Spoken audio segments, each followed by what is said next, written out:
Vous êtes bien sur la radio du Master 102. Nous recevons aujourd'hui François-Régis de Guéniveau, consultant chez Key Partners, mais également auteur d'un roman publié aux éditions Albin Michel en 2017, intitulé Un dissident. Bonjour François-Régis de Guéniveau. Bonjour Rémi.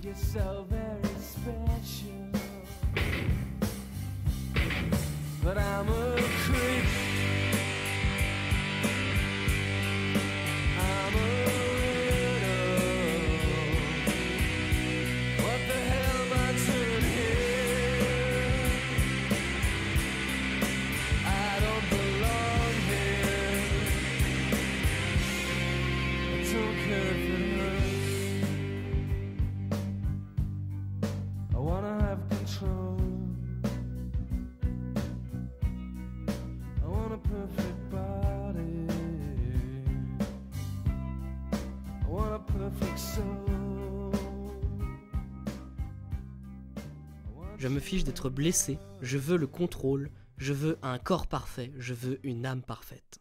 François-Régis de Guéniveau, merci d'avoir accepté notre invitation. J'ai choisi de commencer cette émission avec cet extrait de Creep, une musique de Radiohead que vous citez dans votre roman, parce qu'elle résume plutôt bien, selon moi, l'histoire de votre héros. Christian Zittel, génie des sciences dures, va être embarqué dans la création de l'homme de demain, un homme parfait avec un corps parfait qui réalise l'ultime fantasme de l'humanité, le contrôle de la nature humaine. Mais votre héros va finalement bifurquer, devenir un dissident en se rendant compte qu'il y aura toujours un reste irréductible qui fait la beauté de l'être humain et qu'on ne pourra jamais corriger ou contrôler. François-Régis de Guéniveau, est-ce que je trahis vos intentions lorsque je résume ainsi votre roman ? Pas du tout, au contraire, c'est exactement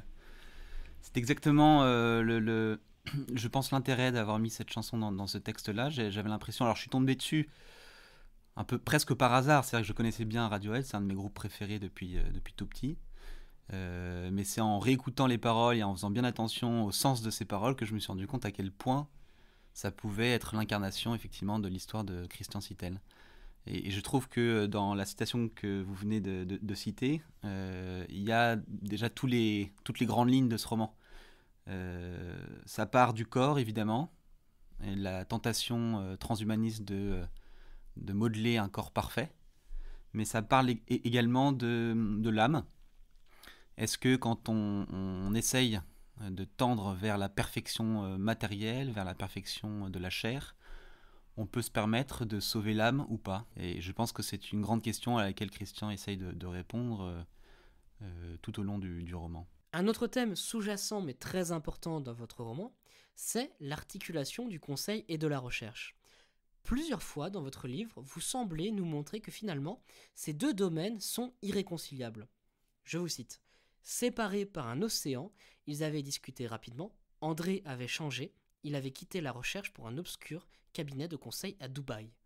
Ou encore, en parlant de Christian, la vente ne l'intéressait guère, lui était un chercheur, et seule la recherche, dans le sens premier du terme, était noble à ses yeux. D'accord pour s'ouvrir, pas pour se travestir. Donc vous semblez nous dire ici que la recherche est une activité noble, alors que le business est un travestissement. Mais moi je me demande comment au quotidien vous faites pour articuler les deux. Puisque, je le rappelle, vous êtes consultant chez Key Partners et chargé de la recherche et de l'innovation. Donc comment vous faites au quotidien pour articuler recherche et business, recherche et conseil? Est-ce que les deux sont conciliables? Est-ce qu'il y a un lien entre les deux? Est-ce que c'est le même rapport au temps dans ces deux domaines? Et est-ce que les qualités d'esprit requises par l'un ne vont pas à l'encontre des qualités d'esprit requises par l'autre? Il me semble que le vrai travestissement, c'est pas tellement le business, c'est le business sans finalité. Si on ne fait de la vente que pour de la vente, là il y a un travestissement et là il y a un danger d'arriver à une situation absurde. Pour ma part, j'ai la chance de travailler dans un cabinet qui fait la part belle justement à la recherche, qu'elle soit théorique ou applicative, fondamentale ou expérimentale.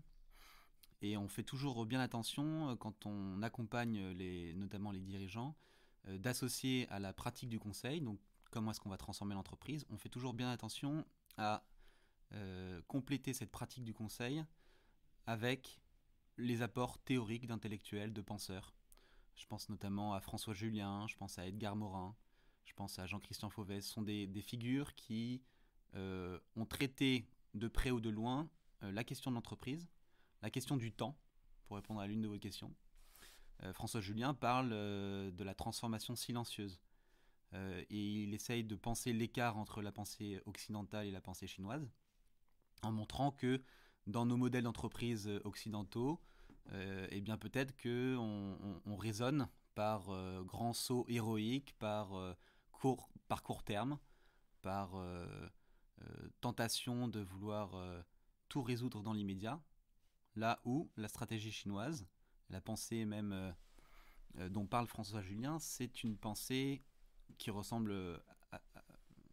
de manière assez concrète au jeu de Go, hein, d'ailleurs.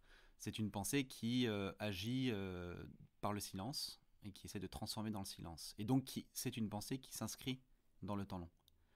Donc voilà, pour dire que le business, ça n'est pas une finalité en soi. En tout cas, j'ai la chance de travailler, je crois, dans un cabinet qui remet au cœur les enjeux de la pensée et qui va un peu au-delà, je crois, de la simple motivation de la vente. Pour continuer sur le thème finalement de la recherche et de la connaissance, j'aimerais que nous parlions d'une comparaison que vous faites très souvent dans votre roman. Vous comparez très souvent la quête de savoir à une religion. Beaucoup de passages de votre livre traitent de la quête du savoir comme d'une, je cite, exigeante vocation ou d'une contemplation. Par exemple, la matière et l'esprit, la recherche et l'adoration, la communion des scientifiques et la communion des saints, quelle différence? Est-ce que vous pourriez développer cette comparaison qui pourrait paraître surprenante? La religion est par essence ce qui nous rattache ou ce qui essaie de nous élever à quelque chose qui nous transcende. Donc il y a dans la religion une quête de savoir qui est un savoir de l'origine, un savoir aussi de la finalité. Pourquoi est-ce qu'on est là, qui nous a créés et où on va, qu'est-ce qui va se passer après la mort. Donc c'est une quête qui dure toute la vie. Moi, je crois, dans ce que vous avez dit, qu'il y a une chose importante, c'est cette idée de contemplation. Dans la recherche, il y a effectivement une idée de contemplation, et si Christian a tendance à dénigrer un peu la vente pour se tourner vers la recherche, c'est parce que il sent bien que le monde dans lequel il vit a peut-être fait abstraction de la contemplation. Nous naissons dans un monde qui nous est donné. C'est l'expérience qu'il fait dans ce roman. Il y a des choses qui l'entourent, qui sont déjà là avant lui, qui le précédaient. Et il est peut-être important de prendre en considération ces choses. Et donc d'essayer de se convertir, ou en tout cas d'essayer de faire l'expérience, effectivement, de l'émerveillement ou de se laisser toucher par ce qui peut l'entourer. Ça, c'est la première étape, à mon avis, d'une conversion qui va au-delà du côté pratico-pratique de l'entreprise. Un autre passage très important de votre roman m'a fait penser à une autre comparaison avec la religion.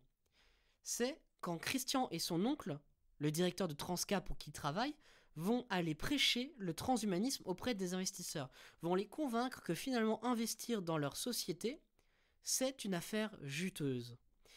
Et donc ce passage m'a fait penser à la comparaison entre la religion et le capitalisme.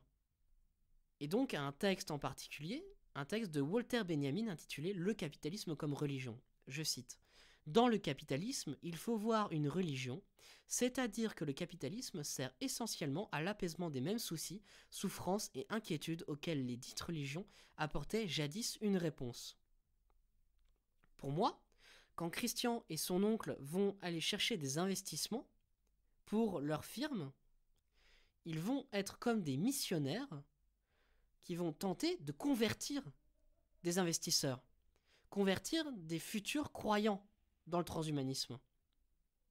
Et donc j'en reviens quelque part à votre métier de consultant. Est-ce que finalement pour vous les consultants, ça ne serait pas des prêtres du discours néolibéral, des missionnaires chargés de répandre la bonne parole managériale au sein des entreprises? Alors pareil, j'ai l'impression qu'il y a deux questions dans votre question et je vous propose d'abord de commencer par la première qui se concentre plus sur le capitalisme et le transhumanisme. Euh, et il me semble qu'il faut distinguer les deux. Il me semble qu'il faut distinguer transhumanisme et capitalisme. Capitalisme, qu'est-ce que c'est? C'est un système économique qui prône l'accumulation du capital. Et cette accumulation du capital, au fond, je crois qu'elle vise avant tout donc la recherche de l'argent. C'est pour ça que Walter Benjamin est effectivement une bonne référence, mais moi je pense plutôt à Peggy et à son essai sur l'argent. Et ce qui me frappe quand on analyse un peu le capitalisme et quand Christian se retrouve dans une entreprise pour le coup ultra capitaliste, et on pourrait ajouter une entreprise ultra libérale également, ce qui me frappe, c'est cette recherche de l'argent. Est-ce que l'argent est devenu le nouveau Dieu? Pour répondre à votre question. Est-ce que l'argent est une religion? J'aurais tendance à dire oui. Ça l'est devenu. Ça l'est peut-être depuis toujours, je ne sais pas. En tout cas, c'est une sorte de nouvelle idole ou d'ancienne idole qui est là dans notre société et qui fait, comment dire, qui attise et qui mobilise les énergies et qui va organiser d'une certaine manière la société. Donc on va s'organiser, on va créer des entreprises pour atteindre, pour gagner plus d'argent, pour accroître son capital. Donc ça c'est une première chose. Il me semble que le transhumanisme est une autre chose. C'est pas tellement du même domaine, c'est pas tellement de la même nature. Le transhumanisme c'est un mouvement intellectuel d'abord. C'est une idéologie aussi qui prône non pas l'argent, mais qui prône l'augmentation des capacités humaines, capacités mentales, intellectuelles, physiques. Alors évidemment qu'il y a un lien entre les deux, parce que prôner l'augmentation de l'humain, ça peut aboutir à une augmentation de l'argent, étant donné que si vous proposez un service ou un produit qui augmente vos capacités, évidemment que ça va avoir du succès sur le marché. Donc on va utiliser le système capitaliste, et en l'occurrence l'économie de marché, l'ultralibéralisme, pour développer le transhumanisme. Mais il y a bien un lien de causalité entre les deux, mais ce sont deux phénomènes, à mon avis, qu'il faut séparer. Donc, si je comprends bien, vous ne pensez pas que les consultants soient les prêtres du XXIe siècle, les prêtres du discours néolibéral. Moi, il me semble que les prêtres aujourd'hui sont plutôt du côté des nouvelles technologies, et donc plutôt du côté du transhumanisme, en tout cas ce qui participe à l'idéologie transhumaniste. D'ailleurs, on parle d'évangélisateurs, de digital évangélisateurs. Donc, j'ai l'impression que les prêtres sont plutôt du côté de ce qu'on appelle la nouvelle économie que du côté du conseil. Pour moi, les consultants sont plutôt des médecins plutôt que des prêtres. Donc, ils essayent de diagnostiquer l'entreprise, de voir ce qui va et ce qui ne va pas, et d'accompagner les dirigeants, les équipes, vers des solutions qui soient, si possible, bénéfiques pour tous, en tout cas pour le plus grand nombre. Des prêtres, non, je crois pas. Si je fais le lien entre capitalisme et transhumanisme, c'est parce que selon moi, le transhumanisme n'est qu'un nouvel avatar du capitalisme. Je m'explique.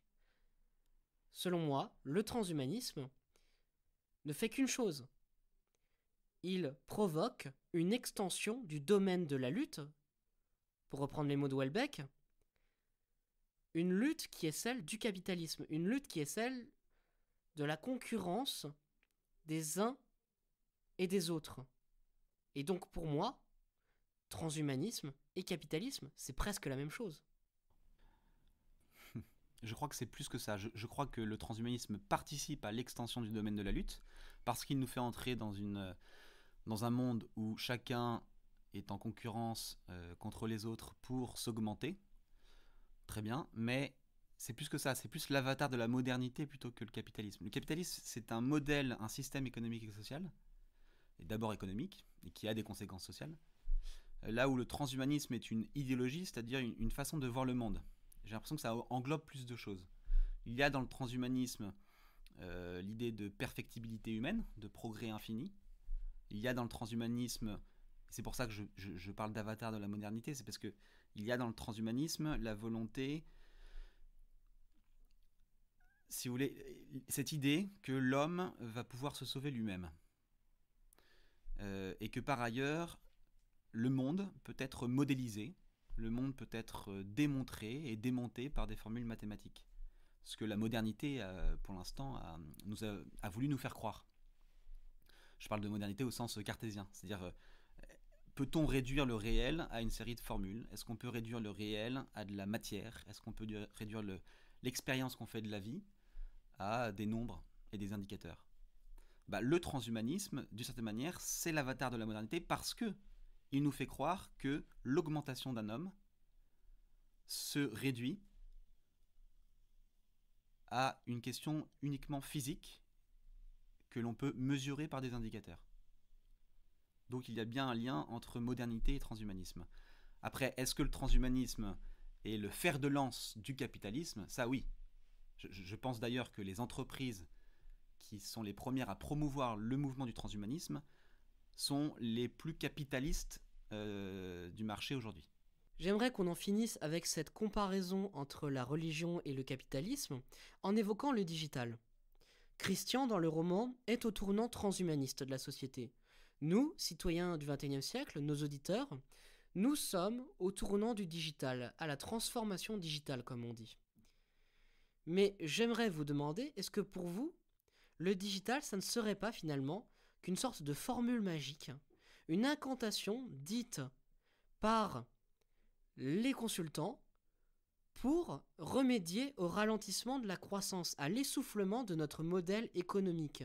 Finalement, dire le digital va vous sauver, sauve effectivement, dans l'imaginaire des entrepreneurs, leur entreprise, leur modèle. Est-ce que le digital ne serait pas l'opium des managers? Alors, je pense d'abord que tous les consultants ne sont pas des prêtres du digital. Tous les cabinets n'en font pas une spécialité. Et je pense par ailleurs que ceux qui parlent du digital parmi les consultants n'en font pas la panacée. Donc le digital est une question essentielle. Et ça, il ne faut pas se mentir, il ne faut pas se voiler la face. Ça peut, dans un système dans lequel on est, qui est, qu'on le veuille ou non, un système capitaliste d'économie de marché, le digital peut participer à une plus grande productivité de l'entreprise. Très bien. Maintenant qu'on a dit ça, et ça, bon, il y a plein d'exemples qui le prouvent, je ne vais pas vous refaire tout le schéma, mais grosso modo, évidemment que un outil digital peut apporter plus de rapidité dans un travail, dans l'exécution d'un travail, et par ailleurs créer des nouveaux travaux, donc des nouveaux métiers. Donc, on peut dire de cette manière, le digital est une création de valeur. Maintenant, est-ce que le digital résout tout? Évidemment que non. Et il y a beaucoup de cabinets, au moins un, j'en connais au moins un puisque j'y travaille, qui essayent de revenir un peu aux sources de la pensée sur la technologie. Et qui, avant d'intervenir auprès d'une entreprise sur le digital, se demandent si, d'abord, de quoi est-ce qu'on en parle? Qu'est-ce que c'est que cette technique ou cette technologie? Qui en a parlé avant nous? Et qu'est-ce qu'on en dit? Et là, on peut faire référence à Heidegger, on peut faire référence à Jacques Ellul, il y a plein de penseurs qui ont pensé la question de la technique avant nous. Et du coup, quel principe de responsabilité ou quel principe d'action est-ce qu'on peut se fixer, s'imposer à soi-même en tant que consultant pour être de bons conseils sur cette question-là? Et là, il y a un discernement à faire. En tout cas, il y a un accompagnement des directions générales sur cette question du digital qui commence par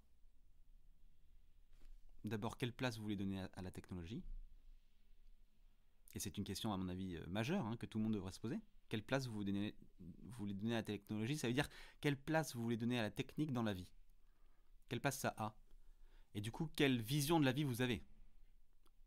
Parce que si vous donnez une immense place à la technologie, ça veut peut-être dire, étant donné que les technologies sont fabriquées sur des visions proprement rationalistes, ça veut peut-être dire que vous considérez la vie comme quelque chose de purement rationnel. Oui, non. Et là, on commence déjà à avoir une singularité sur le marché. Et puis, deuxième question pour les dirigeants, c'est une fois que voilà, vous avez considéré un peu ce que vous voulez faire de la technologie, en tout cas ce que vous considérez à travers elle, et quelle vision de la vie vous voulez avoir, ensuite on se pose la question de savoir quelles sont les technologies qui répondent à vos besoins. Mais on ne va pas ouvrir le champ des possibles et se dire que la technologie va tout résoudre. Vous venez d'anticiper ma question qui était, est-ce que l'implantation de nouvelles technologies, ça n'est finalement qu'une décision technique ou si c'est aussi une décision anthropologique et philosophique? Et donc je vais transformer ma question et je vais vous demander, est-ce que quand vous allez chez un client en tant que consultant, vous discutez finalement de ces implications anthropologiques et philosophiques de la technologie dans les entreprises, et est-ce que les patrons sont à l'écoute de ce genre de préoccupations, ou est-ce qu'ils font les sourds? C'est une excellente question. Ce que je remarque, alors d'abord, j'ai un poste un peu particulier dans mon cabinet, c'est que je ne suis pas un consultant à proprement parler. J'interviens assez peu auprès des clients. Je suis plutôt en chambre sur des travaux de recherche et d'innovation.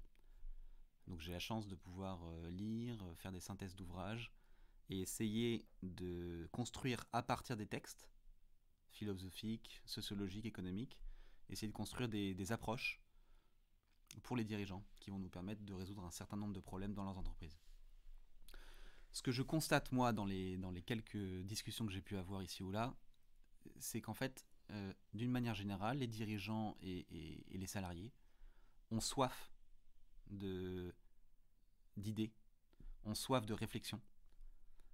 Et tout le monde est grosso modo d'accord pour dire que le réel ne se résout pas à une série de formules. Et du coup que la place de la technologie doit être limitée dans la vie.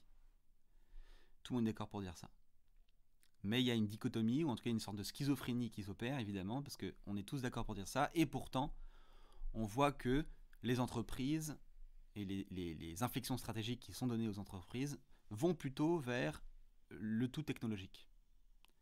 Donc comment est-ce qu'on explique cette dichotomie-là? Moi, c'est ça qui m'intéresse. Comment ça se fait qu'à chaque fois que je parle et qu'on discute, on soit bien d'accord pour dire que la technologie ne va pas tout résoudre, et par ailleurs, un certain nombre de stratégies se réduisent à ça, à la technologie. Je crois que fondamentalement, le vrai problème, c'est qu'il y a ce qu'on pourrait appeler le dilemme du prisonnier, hein, ce que c'est pas dans mon invention, mais ce que la théorie a appelé le dilemme du prisonnier. Pourquoi est-ce qu'on va vers une situation qui ne nous convient pas à titre collectif, mais qui nous convient individuellement? C'est parce qu'on est dans un système économique qui récompense les choix individuels au détriment parfois du collectif. Donc à titre individuel, la technologie va peut-être, si elle est bien adaptée, si elle est bien utilisée, vous apporter du bénéfice, et pour en revenir à ce qu'on disait tout à l'heure, donc de l'argent et du capital.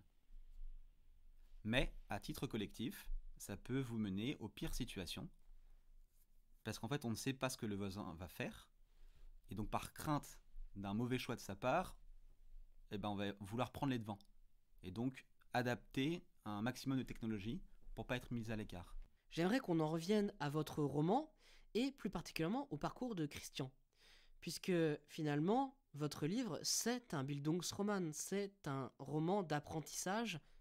De quoi? De la liberté. Christian, qui était un parvenu, un chien de garde des intérêts transhumanistes, va découvrir la liberté et devenir un dissident. Mais selon moi, ça va plus loin que ça.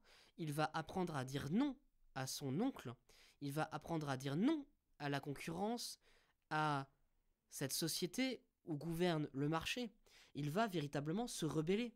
Comme Louis, le SDF qu'il va croiser aussi dans la rue, qui lui a décidé de quitter sa famille, de quitter sa vie bien rangée, pour vivre dans la rue, parce qu'il en avait marre, parce qu'il voulait dire non à cette société-là. Et de la même manière, Christian va rejoindre, attention spoiler, les franciscains du Bronx. Donc, encore une fois, ce n'est pas selon moi une simple dissidence, c'est véritablement une rébellion. Et donc, ça n'est pas anodin dans notre société d'écrire un roman comme le vôtre. Puisqu'on a des cadres qui, pour se rebeller contre leur direction générale, démissionnent, s'organisent, se syndicalisent, mais aussi, et c'est tragique, se suicident. Et donc, je me demandais, est-ce que votre roman, c'est un appel à la rébellion? Est-ce que c'est un encouragement pour les cadres à se rebeller? Je pense que Christian est un dissident. C'est au-delà du choix qu'il va faire, il incarne à sa manière une forme de dissidence et de bifurcation, comme vous l'avez dit, par rapport à un système qui est en place. Je suis pas sûr qu'on soit tous invités à le suivre sur sur ce chemin-là particulier. On est peut-être en revanche tous invités à ouvrir une voie de dissidence par rapport au système qui est en place. D'ailleurs, on voit bien que ce système-là ne peut pas tenir dans le long terme. Il est l'une des causes principales des grands dérèglements climatiques et sociaux qu'on connaît aujourd'hui. Donc, Christian incarne une dissidence. Est-ce que c'est la seule? Je ne crois pas. Et par ailleurs, est-ce que cette dissidence va à l'encontre de ce que je disais auparavant sur les communs? Non, au contraire. Qu'est-ce qu'il fait, Christian, au fond? Il se reconcentre sur, à mon avis, ce qui est l'essentiel, c'est-à-dire le cœur même de notre humanité. Il va se concentrer sur des questions qui sont propres à l'esprit, qui sont propres à l'âme, qui sont propres au corps humain, qui sont propres à la société. Et pour moi, c'est une démarche qui fait la part belle au commun, justement. Parce qu'au fond, il va essayer de se remettre avec les pauvres de la société. Ce qui est commun, en fait, le commun qui va attirer Christian et qui va lui permettre de bifurquer par rapport à la situation, c'est pas tellement la pauvreté en soi, c'est le mode de vie qui est derrière cette pauvreté-là. C'est la frugalité, c'est la sobriété, et c'est également le regard qu'il va porter sur la vie. Et donc en fait, le commun, on pourrait dire, qui l'attire, et qui est incarné dans ce roman par le refuge des franciscains, c'est le monde tel qu'il est, au-delà des technologies, au-delà de la déformation qu'on en a faite par le transhumanisme. Il y a un moment dans votre roman qui m'a beaucoup touché. C'est quand Christian est dans son laboratoire ou dans son bureau, chez Transca, et s'assoit devant la baie vitrée et contemple la forêt. Et là, vous notez « ralentir pour mieux penser ». Ralentir pour mieux penser, c'est la quête de Christian quelque part. C'est aussi le mode de vie de son ami Martin, qui est ébéniste, et qui prend le temps, s'arrange des imperfections de la nature pour les magnifier, les sublimer. Mais ce qui est le plus important, c'est son rapport au temps, puisque il est constamment au ralenti. Il est dans la contemplation. Et Christian, lui, ne cherche qu'une seule chose dans ce roman, c'est décélérer, ralentir. Et ce passage m'a vraiment rappelé les travaux d'un sociologue allemand qui s'appelle Hartmut Rosa, dont je crois vous êtes lecteur. Et j'aimerais justement qu'on écoute une conférence d'Hartmut Rosa pour TEDx. What is the motor of this acceleration, right? What is driving this? And then it's very important to see that it's not just something we want, it's not human desire, at least it's not human desire alone. It's the logic, it's the form of modern society, because a modern, and in particular a capitalist society, can only reproduce itself through growth, through speeding up, through innovation. Capitalism is an economic form which is very modern. We don't really see this at a vast, in a vast form before, let's say, the 15th or 16th century. It's a form of economic organization where you need to grow, to innovate, and to speed up just to keep the system. We cannot maintain social order without growth, without acceleration, without innovation. So it's a systemic necessity. I call it dynamic stabilization. Modern society cannot be stable unless it speeds up, it grows, and it innovates, right? Ouais, j'aime beaucoup les ouvrages de Hartmut Rosa. J'en ai lu 2, je ne sais pas s'il en a fait beaucoup plus. Accélération et résonance. Il se trouve que je l'ai découvert après avoir écrit Un dissident. Mais je suis, comme vous l'avez dit, un admirateur de ces ouvrages. Dans Accélération, il explique que l'accélération, c'est un phénomène qui structure et qui est peut-être le phénomène majeur de la modernité. Et donc ça nous renvoie à la discussion qu'on avait sur ce que c'est que la modernité. Et dans cette intervention-là, il explique que, si j'ai bien compris, et c'est ça qui est super intéressant, dans le modèle moderne, dans la société moderne, on accélère parce qu'on accélère. On accélère parce que c'est le propre de notre économie que de se nourrir par l'accélération pour pouvoir créer de la croissance. Mais du coup, évidemment, on en a abouti à la grande question qui est « Ok, mais pourquoi ?» Eh ben, on vous répond « Parce qu'il faut accélérer. » Ou « Parce qu'il faut croître. » Ok, mais pourquoi ? Parce qu'il faut croître. Donc ça pose la question fondamentale, qui est celle dont on parlait tout à l'heure, qui est la raison d'être, qui est la finalité. Pourquoi est-ce qu'on fait ça ? Et quand on intervient d'ailleurs, c'est pour ça que je vois un lien très, très direct entre ce roman-là et le monde économique et les entreprises, c'est que quand on intervient en tant que consultant auprès des entreprises, il y a une grande question qui se pose en ce moment chez les dirigeants, c'est la raison d'être. Et d'ailleurs, on sent bien qu'on était à un moment charnière, et du coup se pose encore plus radicalement cette question de la raison d'être. Moi, ce qui m'intéresse, alors par ailleurs, chez Hartmut Rosa, il y avait une phrase que j'aimais beaucoup dans Accélération, qui était, alors il le dit mieux que moi, nous ne cessons pas de gagner du temps et nous n'en avons jamais autant manqué. Et ça, je trouve ça fascinant. Et ça exprime effectivement une réalité dont on fait l'expérience tous les jours. Hein.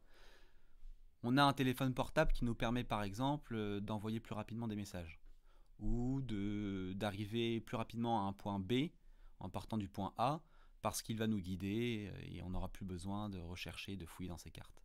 Très bien. Donc on gagne du temps. Et pourtant,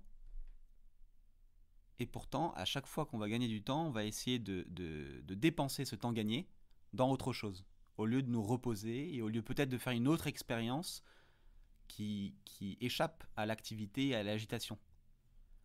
Donc on va dépenser le temps gagné que nous offre le GPS dans une autre activité accélérée, en achetant une nouvelle technologie ou en nous demandant si on ne va pas pouvoir lire un nouveau livre à vitesse grand V pour gagner du temps, etc., etc.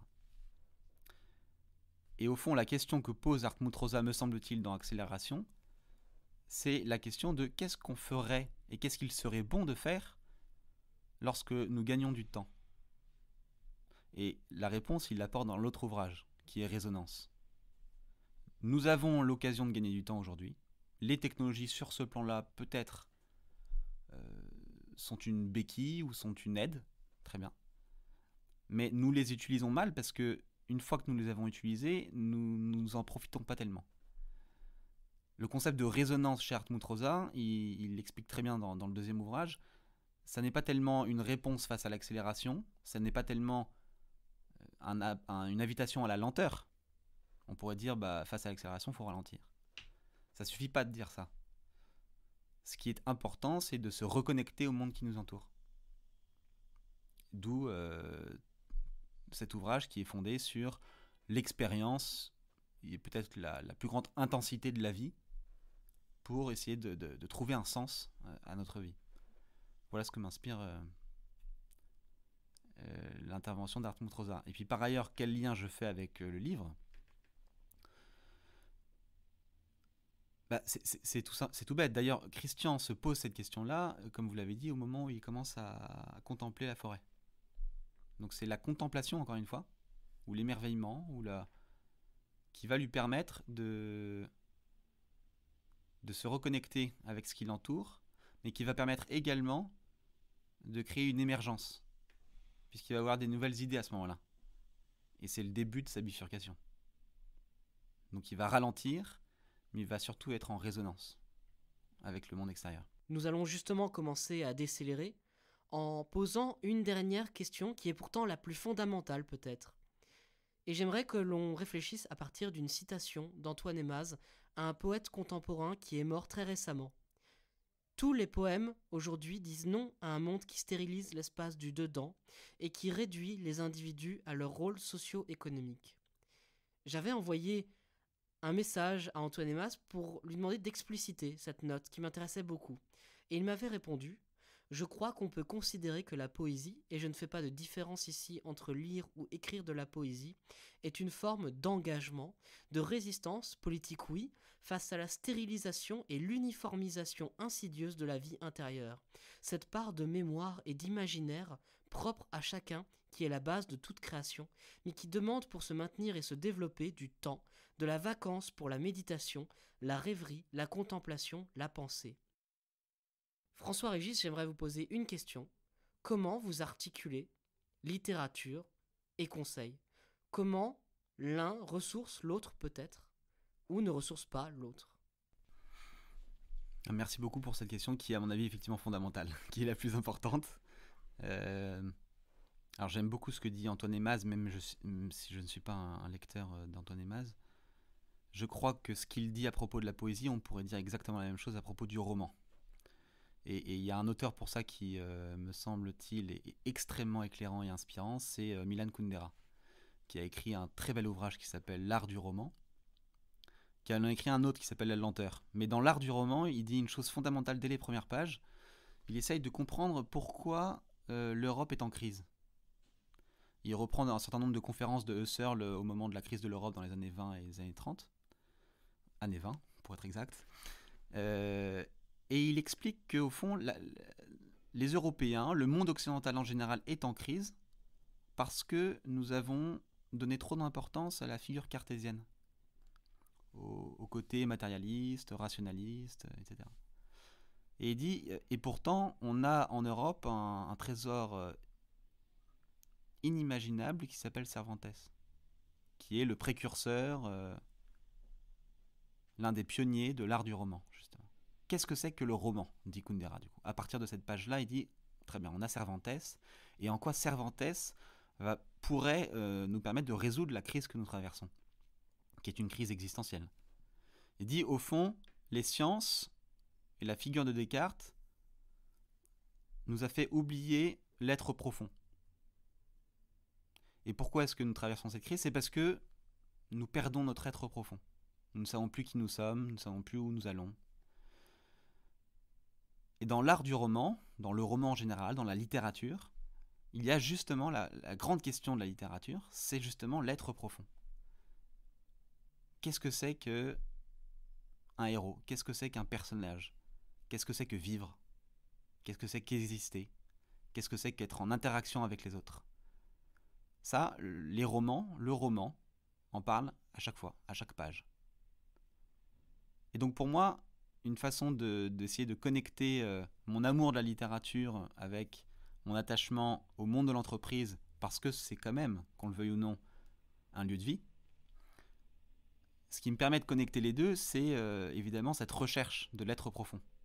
J'essaye de remettre dans l'entreprise, par la littérature, un peu de fondamentaux, un peu d'essentiels, et donc ne pas m'arrêter à la figure uniquement cartésienne de la modernité. J'espère que les professeurs de Dauphine ainsi que les étudiants entendront votre dernière réponse et en feront un principe pour l'avenir. Dans tous les cas, je vous remercie François-Régis de Guéniveau d'être venu dans les studios, d'avoir répondu présent à notre invitation sur ce podcast. Merci pour vos réponses enthousiasmantes et je conseille à tous nos auditeurs de se procurer votre livre Un dissident, publié aux éditions Albin Michel. Merci, Ami.